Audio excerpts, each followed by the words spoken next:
Cadena 30, la televisión más abierta que nunca.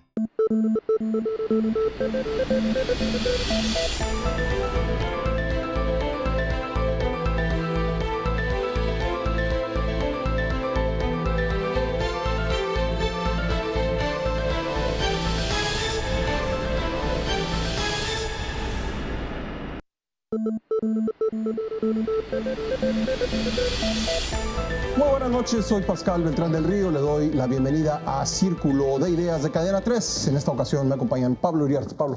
¿Qué tal? Buenas noches. Martín Espinosa. ¿Qué tal, Pascal? A todos muy buenas noches. Humberto Busaquio. Buenas noches.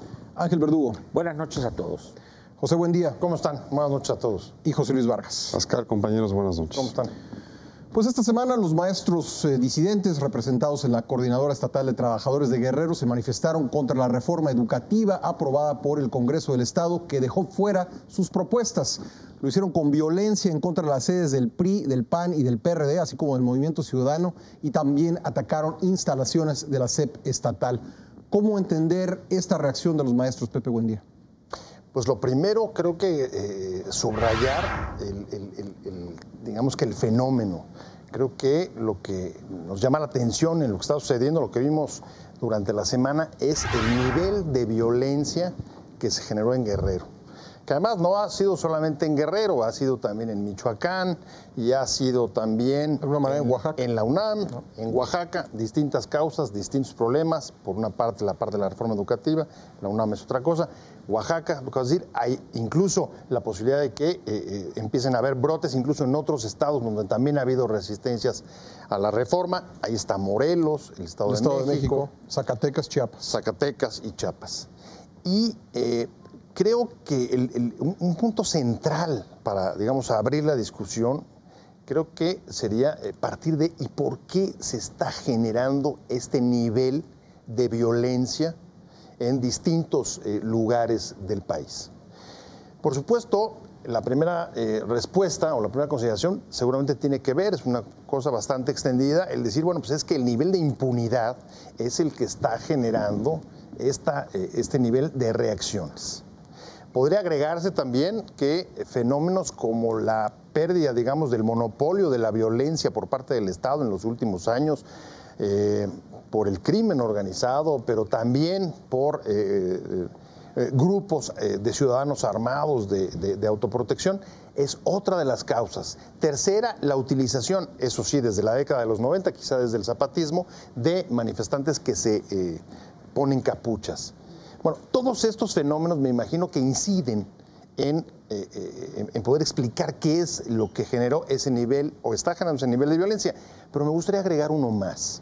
Y es que me parece que, digamos, los mecanismos que antes existían para resolver a través de la negociación en los pactos corporativos la estabilidad y mantener tranquilos a grupos donde había diferencias importantes, están en crisis.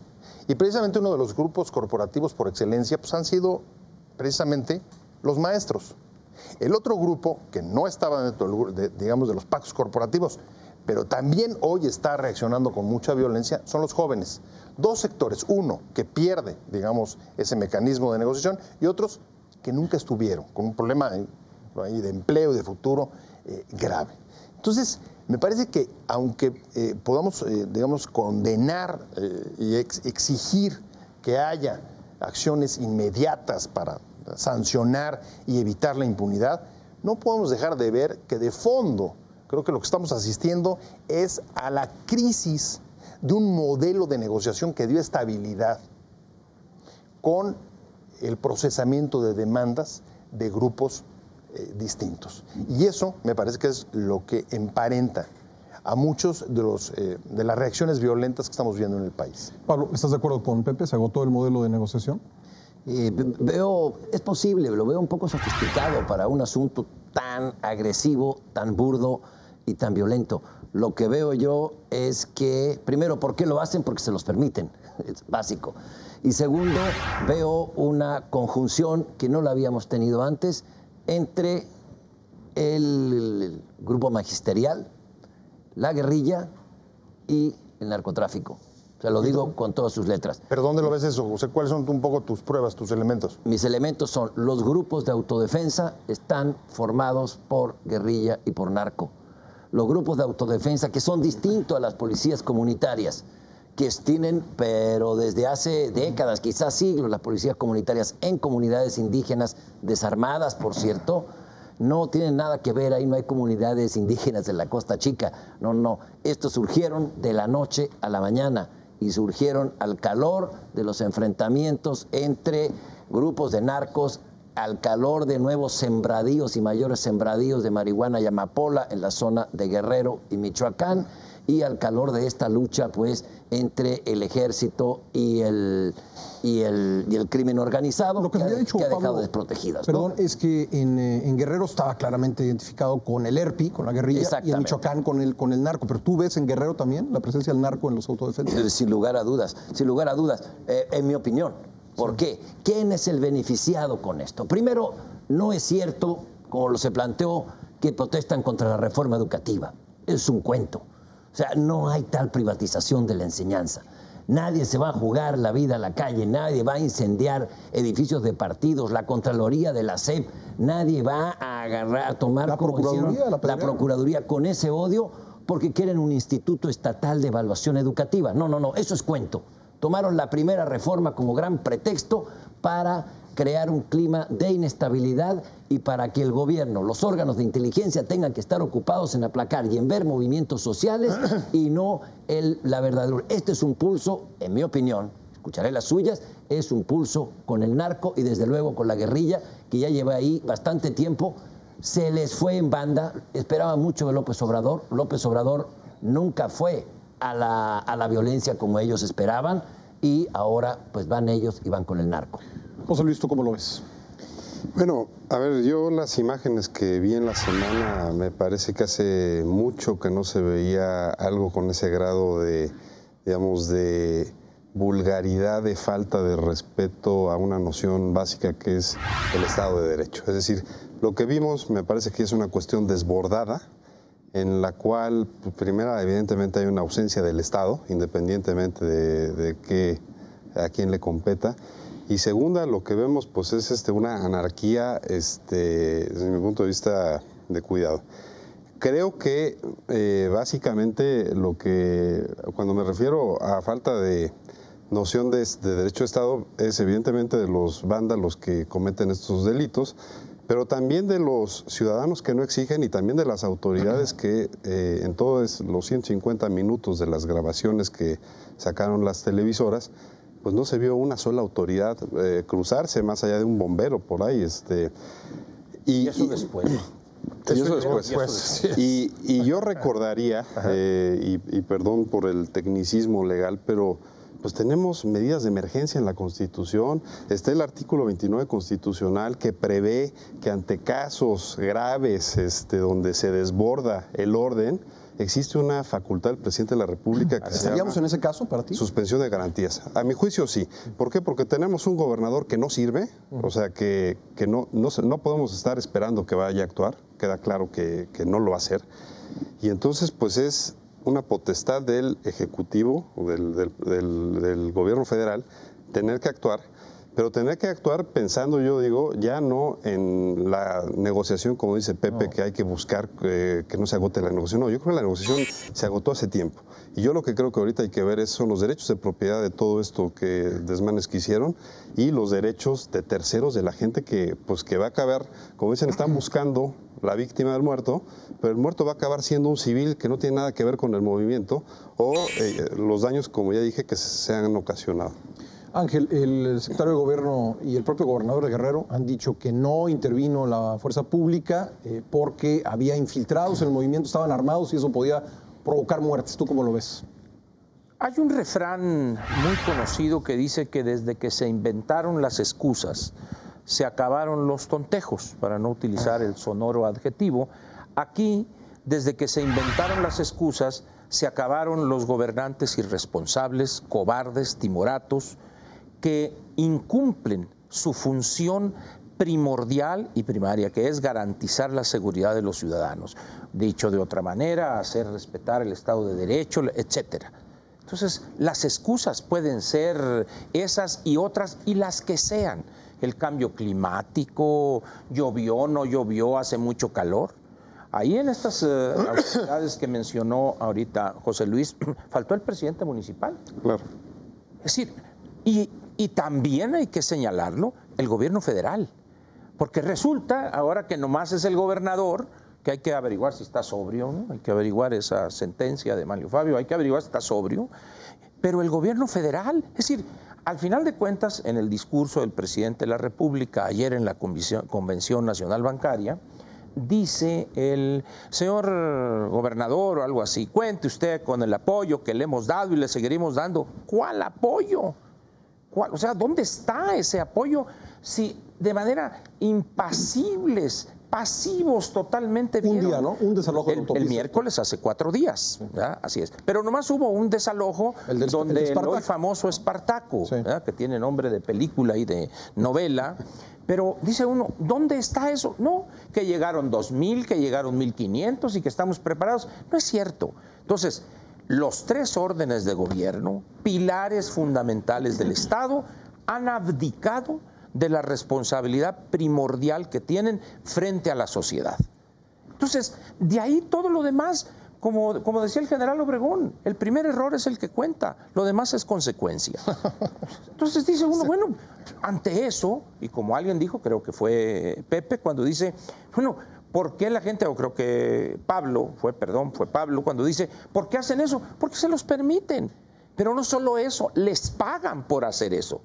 La única oficina que no destruyeron fue donde se procesan los pagos, los cheques, para que fluya la firula. 350,000 así es. Mensuales, ¿no? Entonces dice uno, y además los del financiamiento que les dan, etcétera, pero dice uno, bueno, ¿dónde está? No solo les permite, hay una impunidad flagrante, total, evidente, sino que, repito, se les paga por hacer eso. En esas condiciones, ¿cómo no esperar que hagan eso? Lo que sorprende es que no lo hayan hecho antes y que no hayan hecho más. Humberto. Yo coincido con José Luis en que hay un retroceso general del Estado. No es ninguna novedad. El Estado mexicano está en crisis desde hace ya mucho rato. Pero este problema no se gestó hoy.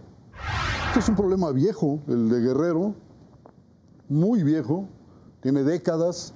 Y ahí sigue, y lo dejan que se pasme, y de repente les estalle en la cara. Bueno, me parece que las autoridades también tienen aquí una responsabilidad, las instituciones, para ser más preciso, tienen una responsabilidad. Dejaron crecer el asunto y ahora no vean cómo terminarlo.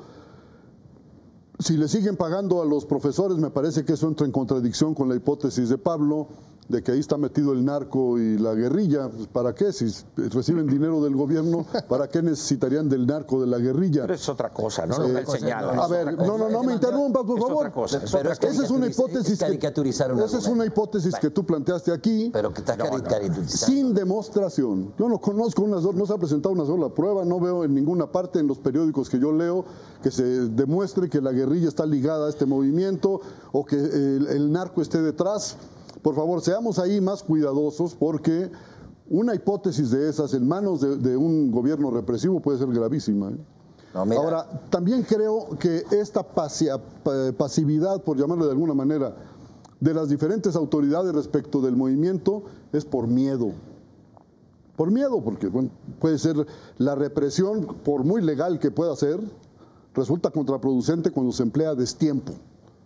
Y en lugar de apagar el fuego, lo atiza. Me parece pues que hay que ser cuidadosos con esto. Yo creo que el gobierno federal, sobre todo, está especulando a ver en qué momento puede intervenir. Y si ustedes observan, se está siguiendo un proceso muy semejante al de Atenco. Déjalos desfilar, déjalos que salgan con machetes y al rato les sonamos, ¿no? Creo que están también especulando con esa posibilidad. Pero insisto, me parece que tenemos que atenernos a los hechos y no a la especulación de que el movimiento está guiado por los narcos o por la guerrilla. Le voy a dar la palabra a Martín y después a Pablo para responder, y a Ángel. Sí, yo lo que vería en todo esto que los compañeros han expresado,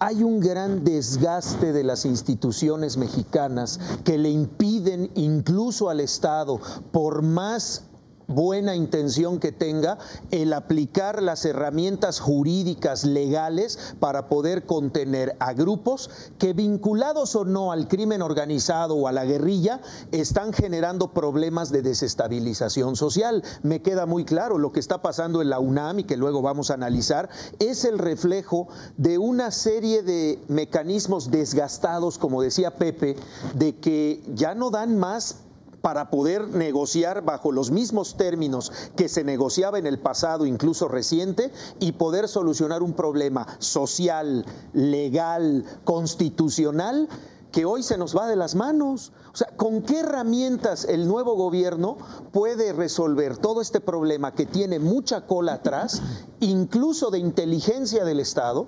O sea, ¿cómo no hay un grupo que esté investigando quién está detrás, quién financia todos estos movimientos del magisterio en Guerrero, si efectivamente hay grupos de guerrilla, si efectivamente hay grupos del crimen organizado? Si tú no lo sabes a fondo, pues entonces no tienes los elementos para actuar.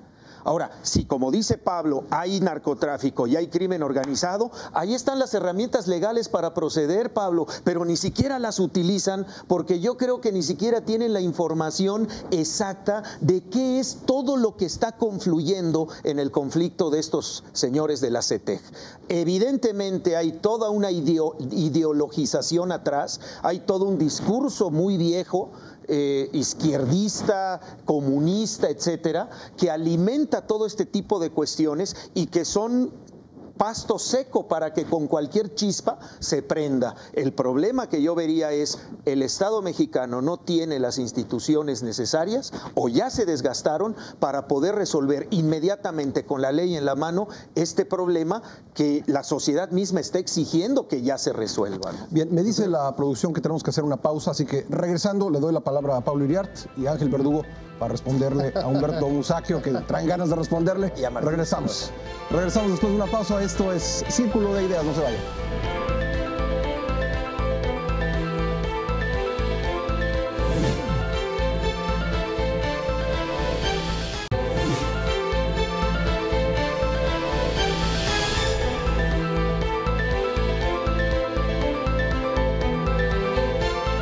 Regresamos a Círculo de Ideas. En el bloque anterior, Pablo Iriart dice que para él hay evidencias de la relación entre el movimiento magisterial disidente, los autodefensas, la guerrilla y el narcotráfico. Esto fue refutado por Humberto Musacchio. Voy a dejar que Pablo le responda a Humberto. Sí, antes de pasar al tema directo de guerrilla, narco, creo que tiene razón Martín Espinosa cuando dice el Estado no sabe hasta dónde están las imbricaciones con estos grupos, que evidentemente no es la Gota de Leche ni es el Club de Rotarios. Es decir, estamos ante grupos armados, los estamos viendo, ¿dónde habíamos? Pero salvo la rebelión en Chiapas y algunas apariciones en 96, visto que grupos con armas desfilen por la calle y además que no pase nada, pero eso es otro cuento que ya entraremos. ¿Quién es el único beneficiado de la convulsión social en Guerrero? ¿Alguien cree que de veras están saliendo a la calle y están lanzando bombas Molotov porque quieren detener la privatización de la enseñanza?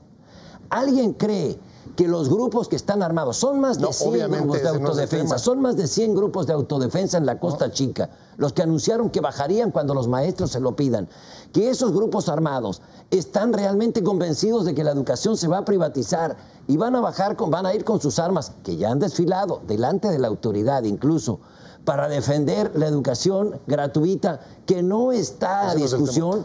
Señores, si eso no es una acción concertada que beneficie solamente a los que me parecen los grandes enemigos de México, que son los narcotraficantes en este momento, me parece que estamos pecando por lo menos de ceguera analítica.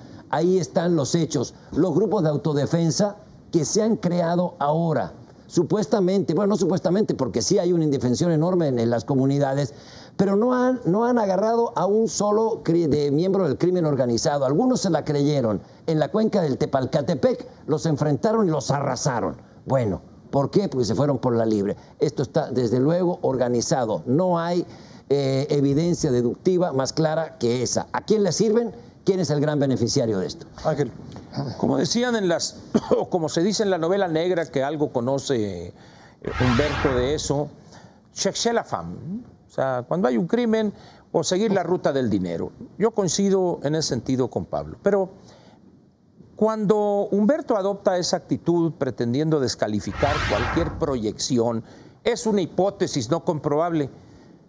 Los datos que recaba el Estado, lo que se llama la inteligencia, tienen por objeto inferir algo, tienen por objeto dibujar escenarios. Es mejor analista el que su proyección, su pronóstico está más cerca de la realidad que se da. Claro. Pero no se puede la inteligencia eliminarla porque no está comprobado, porque entonces ya sería historia. Entonces tendríamos que ir a los periódicos para yo en ese sentido no comparto la posición de Humberto, sin embargo la respeto. Pero yo creo que es una posición equivocada. ¿Por qué? Porque estamos evidentemente ante una amenaza de otro tipo. Quien haya tenido oportunidad de entrar a la página de la CETEG encuentra un afiche, una cosa ahí, una especie de póster, para decirlo de manera más coloquial, donde están convocando a la marcha para el 1 de mayo. Y el cintillo que domina ahí, aparte de la fecha del 1 de mayo, dice: contra las reformas constitucionales que aniquilan los derechos de los mexicanos. Yo no he sabido de alguna reforma constitucional que aniquile, porque para empezar los derechos no se aniquilan, en todo caso se conculcan, se cancelan, se abrogan, etcétera, pero no se aniquilan. Pero dice uno, ¿de dónde sacan esto? Es evidente que aquí hay un fin ulterior, aquí se trata de otra cosa. El gran error sería no ver lo que está ahí. Si uno le da vuelta a la página esta de los CETEGs, encuentra cosas, no encuentra uno un elemento pedagógico, didáctico. No. Todos son los boletines y las efigies de Vicente Guerrero, Zapata, el Che y Lucio Cabañas. Esos son los grandes pedagogos que alimentan la posición de estas personas. Pero al final de cuentas, independientemente de quién tenga la razón, si Pablo y yo, o Martín y Humberto, aquí hay un elemento que nos rebasa completamente. En primer lugar, esto que estamos viendo hoy no es resultado nada más de 12 años de panismo. Yo quisiera, y no es que sean santos de mi devoción, pero no son 12 años de panismo. Si nosotros revisamos la situación del CENTE, ¿cuántos años fueron de la maestra? Desde 89. Desde 89, Así muy es. bien, estamos hablando de 24 años. Los últimos ¿Cuántos 2 fueron sexenios del PRI? de Jongitud? 18. ¿Cuántos fueron de Carlos Olmos? Y si nos vamos hasta el 40 y tantos, cuando es el 46 o una cosa así, 43, y luego con el estatuto que hay ahorita especial del 46. Es decir, estamos ante algo que el Estado mexicano como tal gestó, alimentó, cuidó y fortaleció prácticamente durante 6 décadas, 6 decenios. Así es. Entonces, eso es lo que está en crisis. Lo que está en crisis es ese modelo de negociación. Permíteme, a ver. Volvemos, a mí me extraña que Pepe, no obstante que tuvimos una discusión agria en los programas anteriores, hable de negociación. Lo dijimos. Es cuestión de ver un diccionario de ciencia política para encontrar la definición de lo que significa negociación política. Las partes deben de tener la voluntad de llegar a un acuerdo. Ahí se puede hablar de negociación. Esto no es con quién vas a negociar. Permíteme terminar. ¿Con quién vas a negociar? Humberto dice, siempre hay algo que negociar, por supuesto. Claro. Siempre. El problema es que deben darse condiciones adecuadas para que se pueda al menos dialogar. Pero con estas personas, yo no sé, incluso esto he diferido yo con Pablo hace 3 o 4 programas cuando digo, hay que aplicar la política. Y yo decía, con estas personas no se puede. Los acontecimientos han dado la razón a esa posición. Con estas personas, en caridad de Dios, como decía mi mamá, ¿qué pueden ustedes negociar con ellos? Es decir, vamos a suponer que yo estoy equivocado.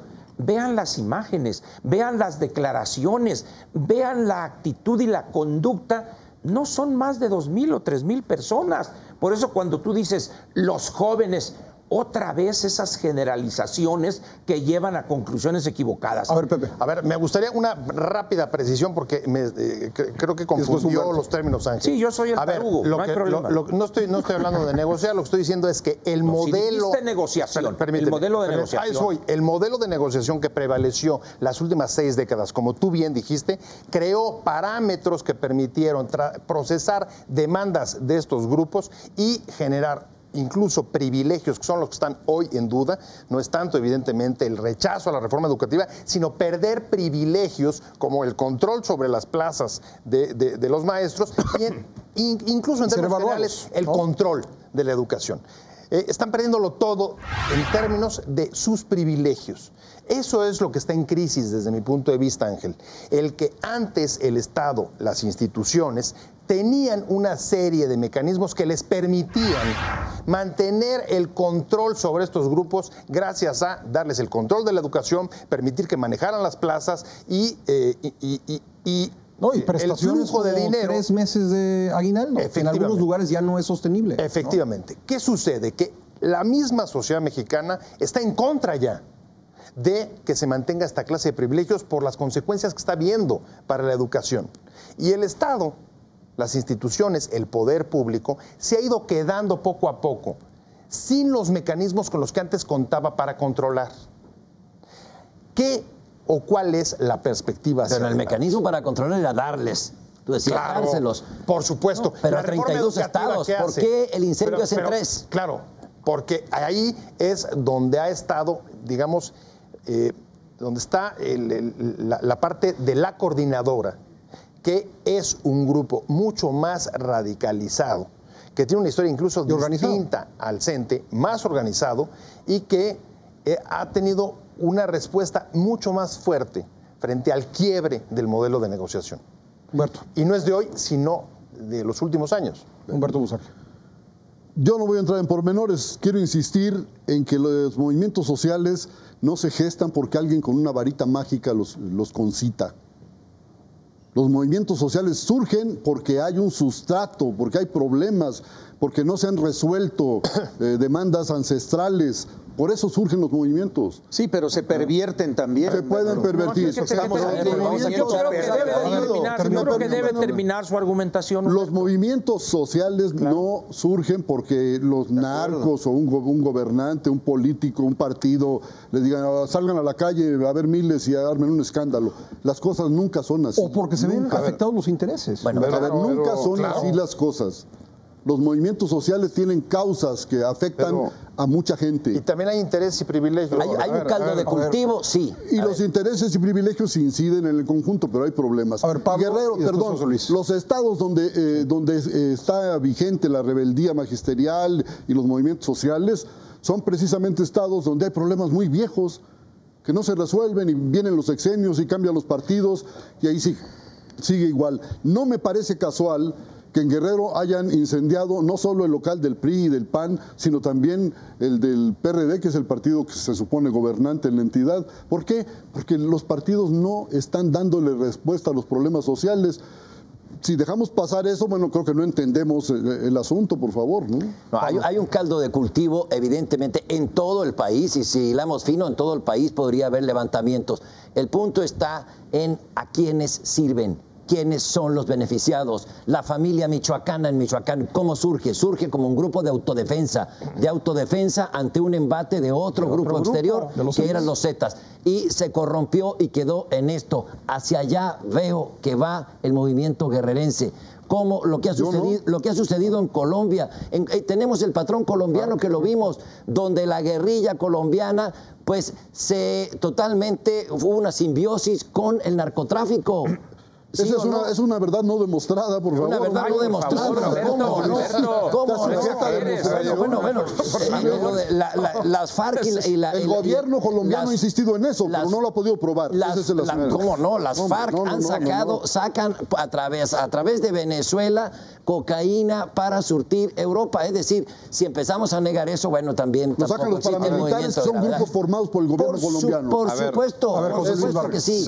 Yo creo... Honestamente que todavía no estamos en el escenario que dice Pablo de un escenario colombiano. Pero sí, también creo que este lenguaje que sigue siendo romántico, Humberto, de las causas, los movimientos sociales, eso cuando estamos a 350 kilómetros de distancia suena muy bonito, pero cuando lo tienes afuera de tu casa, cuando están dañando tu propiedad privada, cuando están vejando a tu familia, creo que a la gente le cambia ese lenguaje teórico. Ahora, ahorita decía Martín, es que las instituciones no sirven y estamos rebasados y no hay capacidad. No, yo creo que las instituciones, sobre todo las federales, tienen plena capacidad y si hay voluntad, en menos de 48 horas desarman. Lo demostraron en la autopista, lo han demostrado, creo. claro. Sí, lo han demostrado en el combate al narcotráfico, por favor, hombre. Esto no acaba en un desalojo exitoso de Espartaco y su gente. Una operación de detenciones y de inteligencia. Ahora, ¿por qué no se hace?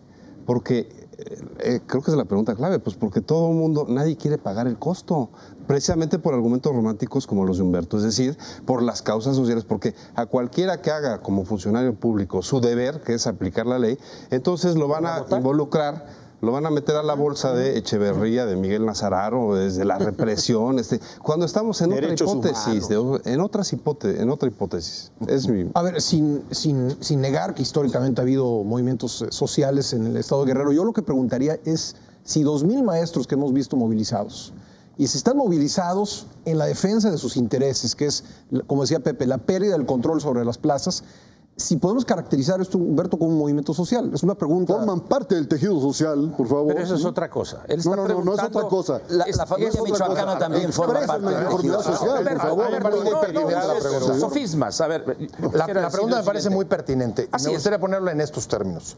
Independientemente de calificativos de movimiento legítimo o no, que lo dejo a un lado, sí creo que todos podemos convenir que ahí hay un conflicto.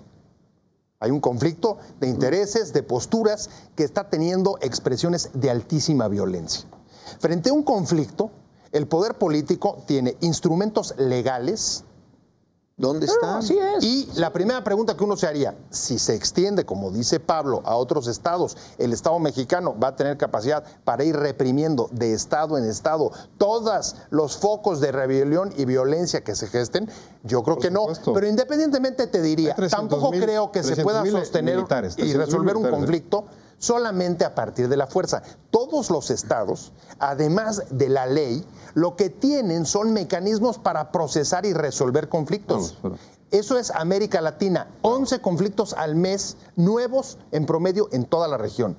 Y los mecanismos para resolverlos, México tuvo mecanismos muy efectivos, como el pacto corporativo. Eso ayudó a mantener a todos estos grupos tranquilos y, claro, con consecuencias terribles para la educación, etcétera, etcétera. El problema es que hemos perdido esos mecanismos. Tienes que encontrar la manera de resolver problemas. Y ahí sí hay un problema de instituciones y de clase política, que están siendo incapaces de generar esos mecanismos para resolverlos. Muy bien, vamos a ir a una pausa. La discusión está caliente, regresaremos con ella. Vamos a incorporar también el elemento de la UNAM, que no hemos hablado mucho de eso. Será después de la pausa. Esto es Círculo de Ideas. No se vaya.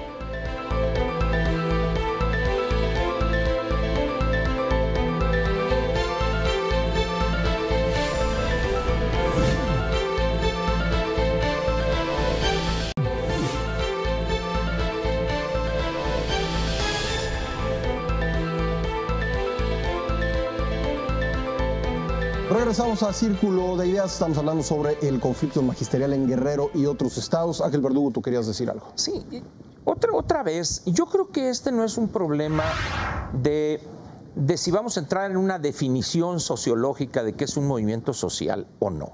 Es decir, eso lo podremos discutir Humberto y yo en una comida y un buen vino rojo que me lo tomaría yo porque él ya no toma. Sin embargo, creo que el problema es de otro tipo. No es un problema de definiciones este.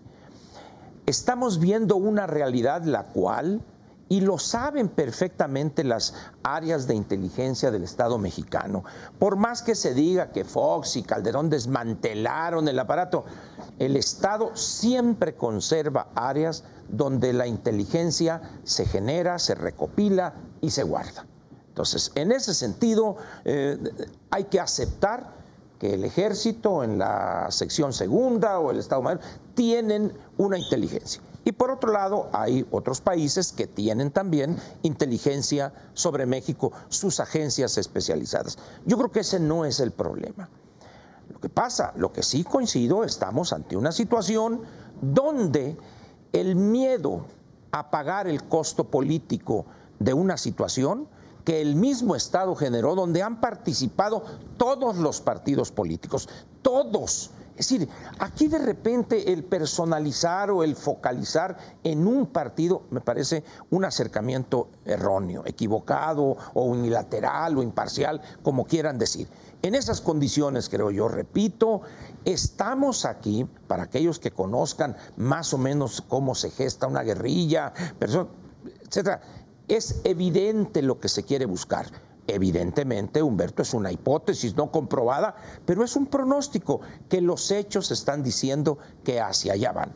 Vamos a esperar 6 meses, 5 meses, 1 año, pero al final de cuentas estamos viendo la debilidad a que ha llevado una forma de hacer política al Estado mexicano. Hemos hablado aquí de pagar costos. Ha salido la expresión entre varios de ustedes. Y yo pregunto, ¿por qué inmediatamente tenemos que asumir que habrá costos que pagar? ¿No será que no se confía en las policías? En la reacción de la sociedad, pero además quizá la sociedad diga, oye, hasta que por fin se decidieron a hacer las cosas. Pongo nomás 2 ejemplos rápidamente. 25 encapuchados en la UNAM, que ya llevan 8 días o 9 días, una cosa así. Y que se les han ido sumando más. Así es. Y 10 personas en la UAM, que hace 3 o 4 días pararon o tomaron el edificio de la rectoría. 10 estudiantes, 10 personas. Es decir, eso es lo que yo señalo. ¿Será que no se confían las policías? Pues, claro. A ver, es que yo creo que sin duda eso existe, pero el tema es que quien detenta el poder, quien gobierna, es quien tiene que confiar en su fuerza pública. Vemos como ejemplo el sexenio pasado, el caso de Luz y Fuerza, que todo el mundo dice, no, se metan con los electricistas. Bueno, pues ahí está, en una noche se acabó, y hicieron marchas y se quejaron y sigue. Bueno, no pasó nada. Eso es lo que creo que tenemos que confiar. No pasó nada, pero la gente está pagando más por la luz. Qué bonito. No se resolvió el tema. Primero, me parece que la discusión que pone Pepe me parece que ya es tardía. Es decir, generar y encontrar los mecanismos de negociación, eso había un momento para hacerlo. Pero creo que en la fase que nos encontramos, es otra. Yo no veo qué negociación valga sobre la mesa. Es decir, después de lo que hemos visto, yo no veo a qué acuerdo podemos llegar cuando, como dice Pablo, su intención y su objetivo no son la educación, no, ese es un pretexto para evidentemente generar una situación de privilegio. Oye, pero el problema es qué vas a hacer con estos grupos después. O sea, tratando de solucionar el problema, que se sienten no a dialogar, no a negociar, a aplicar la ley. A ver, violaste, se lo decíamos a Minervino hace unos días, ¿está usted consciente de lo que generó esta actitud violenta a la hora de romper cristales y todo mundo? Y dijo, sí, pero es que a nosotros nos han agredido por décadas. Sale el tema social, sale el tema del rezago. Es puro pretexto. De acuerdo, claro. Es un pretexto. Todos pero el caldo de cultivo no lo puedes negar. Estoy de acuerdo contigo. Claro. O sea, no es una justificación al movimiento, no. Pero tienes elementos que a simple vista los puedes esgrimir con o sin razón, pero que de alguna manera están latentes en el conflicto. Lo que creo que estás Eso diciendo, no te Martín, impide aplicar la ley. Lo que creo que estás diciendo es que con 2 órdenes de aprehensión cumplidas no se va a acabar el conflicto. No, ¿qué vas a hacer son con toda esta 39, gente? Sí, pero digamos, hablando de los 2 dirigentes. Perdón, y hasta a cualquier persona que esté en la cárcel, confeso y probado, de secuestro, de robo, de daño y propiedad ajena, puede arguir un origen social a su problema y tal vez tenga razón.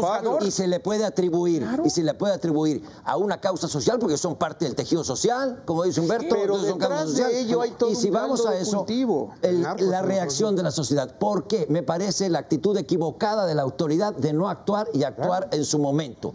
Una, por lo que decía Martín Espinosa al inicio del programa, no saben y están viendo hasta dónde, porque los servicios de inteligencia han estado totalmente viendo dónde están las rutas del narco y en este momento qué hacer con un grupo ministerial que tiene conexiones con guerrilla, que tiene con grupos de sembradores de coca y de amapola.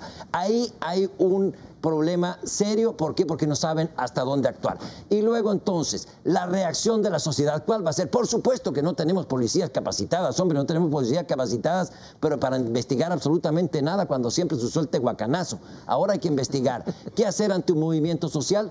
No, no la hay. ¿Y por qué? El miedo a la reacción, lo que decía Ángel Verdugo, la reacción después de que personas como Humberto nos vengan a decir después, hubo un muerto por culpa de la represión y que no se supo. No, claro que no se sabe manejar una policía. Es una trampa, Pablo. Quiero aprovechar para meter el tema de la UNAM. Trampa legal incluso. Vamos a meter el tema de la UNAM porque no hemos hablado casi de eso. Pepe, buen día. ¿Tú quieres entrarle a la UNAM? Sí, bueno, me parece claro que, a ver, se están planteando dos términos que me parece como si fueran excluyentes y no lo son. Si hay transgresiones a la ley, como es en el caso de la violencia en Guerrero o lo que estamos viendo en la UNAM, el Estado tiene dentro de sus facultades y obligaciones incluso procurar y recuperar el orden, como es el caso, por ejemplo, de la UNAM, retomar rectoría. Si te agregan a bombazos, ¿cómo respondes? Permíteme, déjame. Otro tema es el Estado, además, tiene que resolver conflictos, Pablo.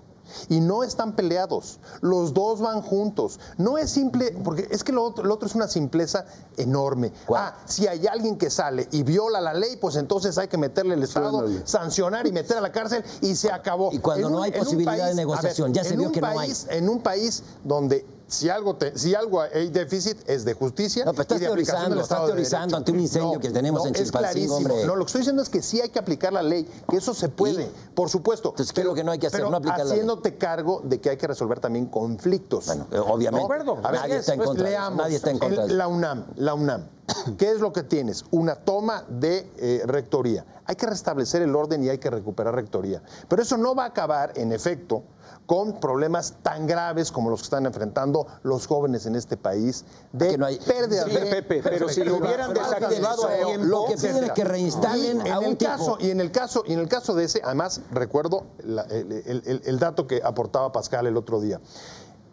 El movimiento se genera en parte por el golpe o por quitarles privilegios a los ambulantes. Es decir, otro grupo que estuvo dentro del pacto corporativo de privilegios a cambio de estabilidad.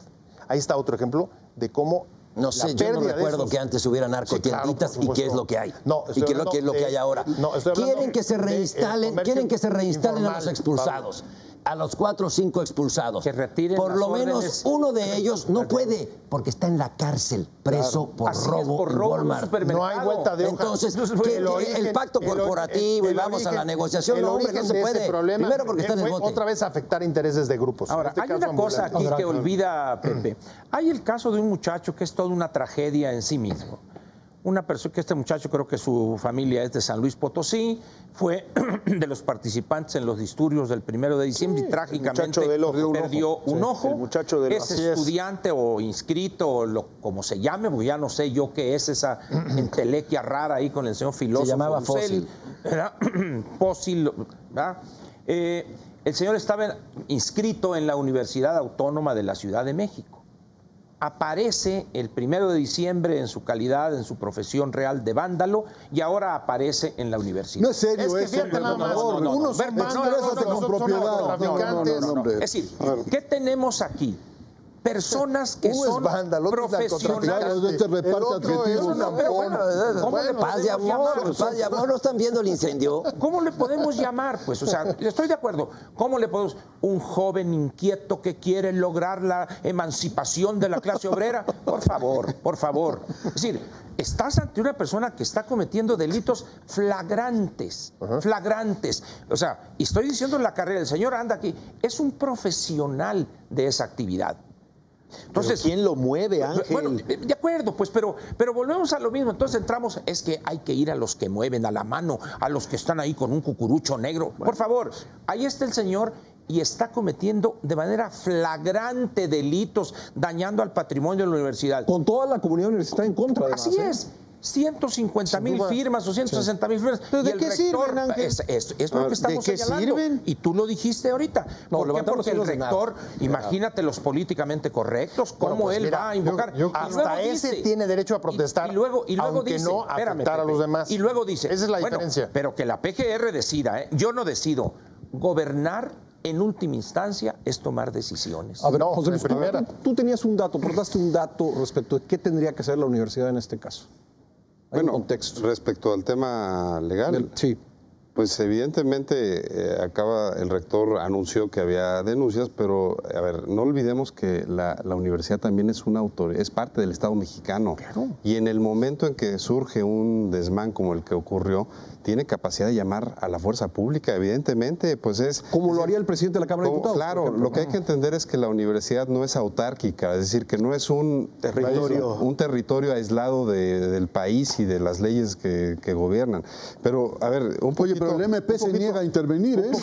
Ante la flagrancia se niega a intervenir. No se niega, pero a ver, eso de ya presenté las denuncias, bueno, y eso No, ¿qué? pero el Ministerio Público, flagrancia. va a tardar, evidentemente, en determinar si hay o no delito que perseguir y si es federal, etcétera.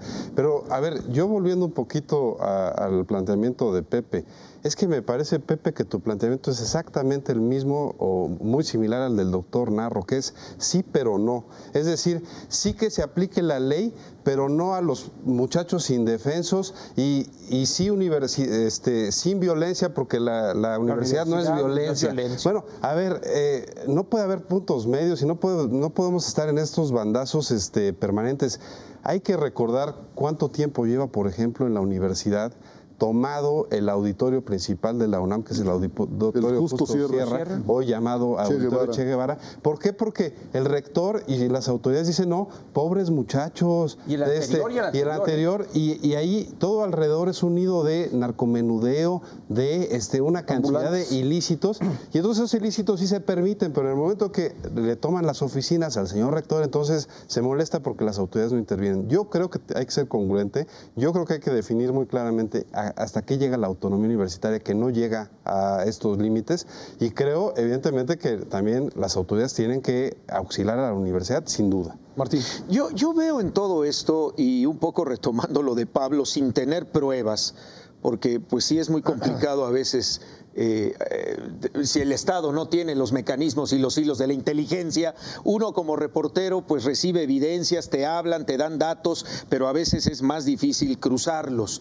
Yo veo una estrategia de desestabilización en varios niveles del país encaminadas a seguirle poniendo piedritas a un gobierno, independientemente que sea de una afiliación o de otra afiliación, y que todo esto lleva una estrategia.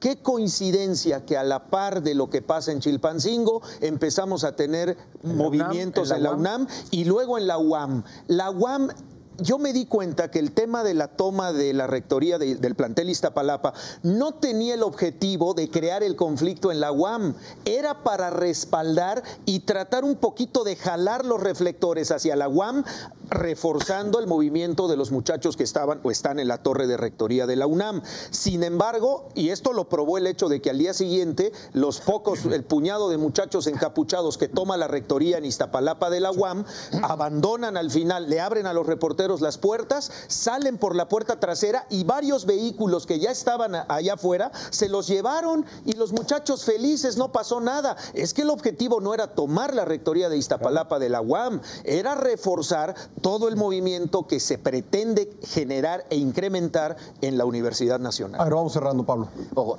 en ningún momento dije, lo quiero aclarar, reiterar, aunque no me lo hayan echado en cara, que López Obrador estuviera detrás del movimiento de Guerrero y de Michoacán. No opino lo mismo en el caso de la universidad. Es posible que sí, hay indicios de conexiones con el señor Martí Batres y tendremos más. De las personas que estuvieron ahí, han aparecido las fotografías también el 1 de diciembre y las tendremos también mañana lunes vistas en un acto de Morena. Sí, estoy absolutamente seguro, no tengo pruebas, pero tengo capacidad de análisis, que López Obrador hará lo que mejor sabe hacer, colgarse de todos estos problemas para sacar provecho político, porque lo suyo es que le vaya mal al país para que le vaya bien a él. Humberto. Bueno, con ese tipo de conclusiones casi no hay nada que decir. Pero nada más que quede muy claro, ningún movimiento social se gesta porque hay detrás un mago que está moviendo los hilos. Así no son los movimientos sociales. Tienen causas de fondo y a partir de ahí podemos empezar el análisis. Pepe, para irnos. Sí, yo tampoco puedo comenzar, digamos, atendiendo conspiraciones ni proyecciones. Sí puedo decir que los grupos que estamos viendo pueden tener en común el ser todos, de una u otra forma, afectados por las reformas en marcha. Y la reacción que están teniendo es justo esa, la de grupos que están siendo afectados y se están sintiendo, digamos, mermados en su poder o en sus privilegios.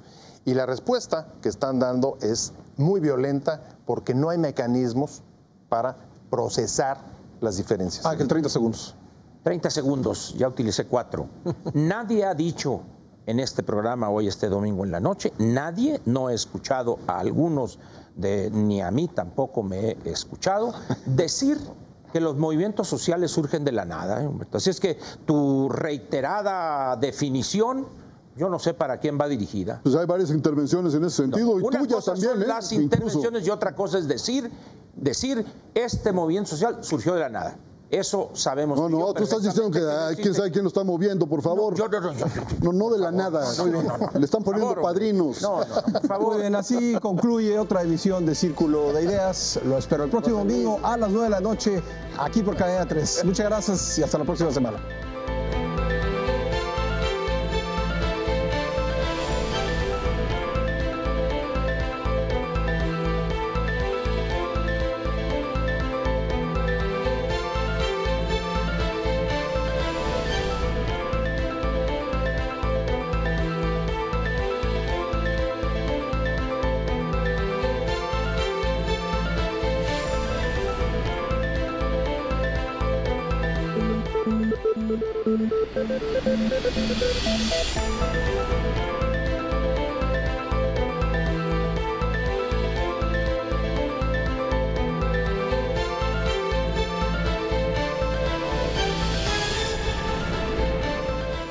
Cadena 30, la televisión más abierta que nunca.